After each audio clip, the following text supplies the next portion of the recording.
नमस्कार, मैं सुवर्णा। न्याय टीवी में आप सभी दर्शकों का स्वागत है। अब रुक करते हैं आज की अन्य खबरों की ओर।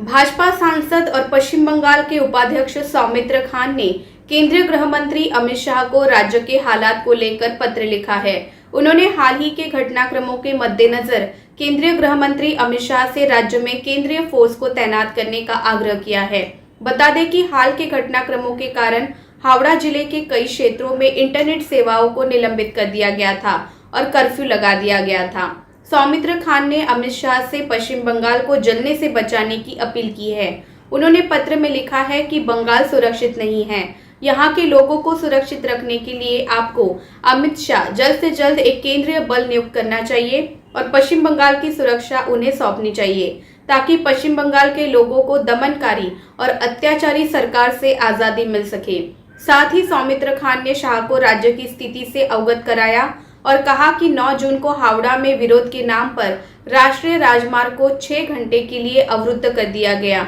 जिससे बहुत सारे लोग प्रभावित हुए। दुनिया भर में मशहूर पॉप सिंगर जस्टिन बीबर इस वक्त एक बीमारी से जूझ रहे हैं, जिसकी वजह से उनके आधे चेहरे को लकवा मार गया है। इस वजह से उनके शोज भी कैंसिल हो गए हैं। वो इन दिनों अपनी एल्बम जस्टिस का भी प्रमोशन कर रहे थे। अब ये प्रमोशन भी रुक गया है। सिंगर की हालत ये है कि वो न अपनी आंख झपका पा रहे हैं और न ही हंस पा रहे हैं। जस्टिन ने अपने बारे में बताते हुए एक वीडियो शेयर किया है और उन्होंने अपना पूरा हाल बताया है। सिंगर ने कहा, जैसा कि आप देख सकते हैं, मैं अपनी आंख नहीं झपका पा रहा हूँ। मैं अपने चेहरे के इस तरफ हंस भी नहीं पा रहा हूँ। मेरे शो रद्द होने की वजह से काफी लोग निराश है। मैं उन्हें बताना चाहता हूं कि मैं इस वक्त शारीरिक रूप से सक्षम नहीं हूं। मुझे उम्मीद है कि आप लोग समझेंगे।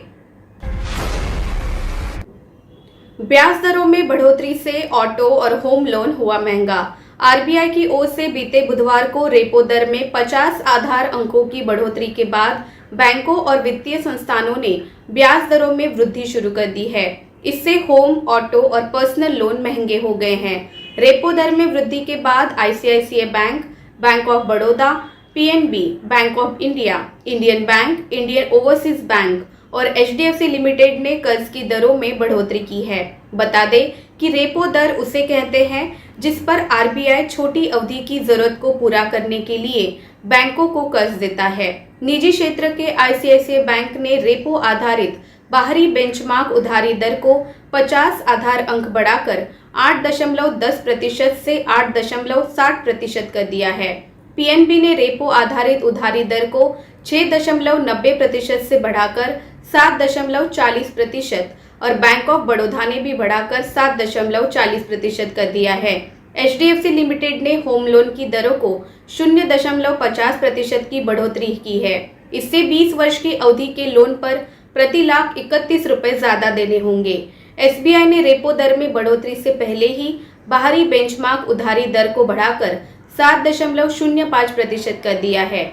इस दर के साथ क्रेडिट जोखिम प्रीमियम भी शामिल किया जाता है।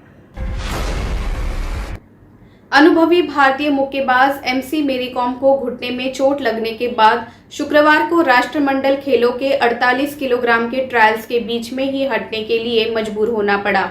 6 बार के विश्व चैंपियन 48 किलोग्राम सेमीफाइनल के पहले राउंड में उनका बायां घुटना मुड़ गया। इससे वो राष्ट्रमंडल खेलों में नहीं खेल पाएंगी, जिसमें वो पिछले 2018 चरण में स्वर्ण पदक जीतने वाली पहली भारतीय महिला मुक्केबाज बनी थी। तमिलनाडु की बारानिका इलागोवान ने राष्ट्रीय अंतर प्रांत सीनियर एथलेटिक्स चैंपियनशिप स्पर्धा में टूर्नामेंट का नया रिकॉर्ड बनाया। 25 वर्ष की बारानिका ने 4.05 मीटर की कूद लगाकर टूर्नामेंट में ख्याति वखारिया का 4 साल पुराना रिकॉर्ड तोड़ा। वो हालांकि वी सुरेखा का 4.15 मीटर का 8 साल पुराना राष्ट्रीय रिकॉर्ड नहीं तोड़ सकी। फिलहाल बस इतना ही। अन्य खबरों के लिए जुड़े रहिए न्याय टीवी के साथ। नमस्कार।